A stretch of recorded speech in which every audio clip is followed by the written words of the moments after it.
The very first record, I hear kind of an innocent girl. Let's pick that voice, and then if you have to pinpoint, just briefly, what do you hear if you listen to your previous albums? And what?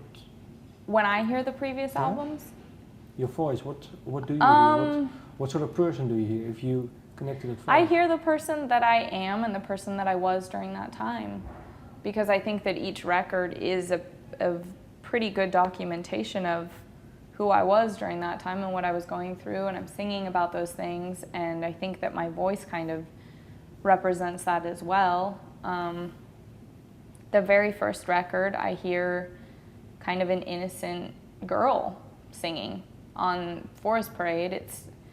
There's just a lot of innocence, there's a lot of youth that's still there.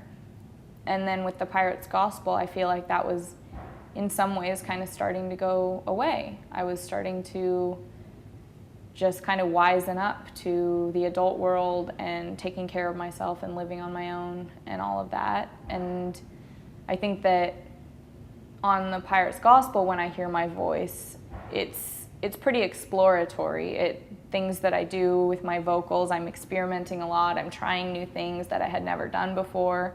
And in a way, to me, some of it sounds kind of quirky to me, or it doesn't sound like, it's not how I sing now. And I think that that was just along the way of getting to where I am now and getting to where I'll continue to go down the road. But I think that when you're a singer, you just have to go for it, and you have to try all these different things to really find out what your true voice is. And I think that for me, hearing the Pirates Gospel, it's along the way. That voice that I'm singing with there and the things that I'm doing are not, they were who I was then, and they were like trying things out, but I don't think that is it's not the voice I was looking for. And To Be Still, what do you And hear? To Be Still, I think that vocally and musically, I had, started moving in a different direction. I think that I was gaining more control over my voice and more kind of just being more comfortable with it. And I think that has continued to develop on the new record too. So how do you look back on the previous album then, To Be Still? Again, I think it's just a pretty good document of what was happening at the time. Which was kind of, at that time I was writing a lot about being home. It was really before I had toured a lot, so the themes of being gone and traveling aren't as present on that record. It's more about love, it's more about being at home, and it's about observing simple things. It's about kind of recalling family histories and things like that. It's very nostalgic, and it's very, I guess, I don't know, it just is, it is what it is. Mm-hmm. I think a lot of artists kind of look back at past records and are like, oh, I don't like that anymore. And I just kind of I don't listen to them, honestly. I don't really feel like it's necessary to go and revisit those right now. And every so often I do hear a song and it's fine, but I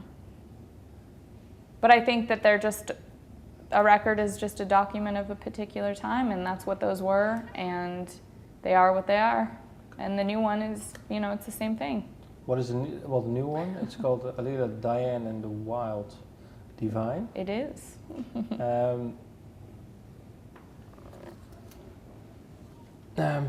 Big T and Little T. Big T and Little T are... How is it to work with Big T and Little T?